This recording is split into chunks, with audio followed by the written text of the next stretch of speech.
magtipon-tipon para papurihan ang ating Panginoong Diyos because He is holy. He is holy. The Lord is holy. Let us prepare our hearts and humble before the Lord. Let us sing from our heart that the Lord is holy and the Lord is here. Hallelujah.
Nagpapakumbaba sa iyong harapan.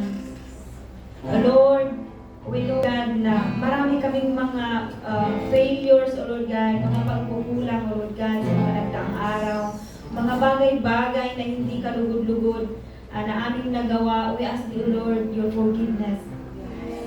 Patawarin mo kami, O Lord God, sa mga bagay-bagay na hindi maganda, mga aming naisip, mga aming salita, mga bagay-bagay na hindi kalugod-lugod sa iyong harapan. Lord, we ask you, Lord, na pakalinisin mo ang aming mga puso, na, Lord, makapag-concentrate kami sa aming pagpupuri sa iyo sa umagang ito, Lord God. Na sana, Lord God, ay mga hadlang sa aming mga puso, Lord God, ay ito ay aming iwaksi at ang iyong glory ang siyang makikita sa umagang ito, Lord God.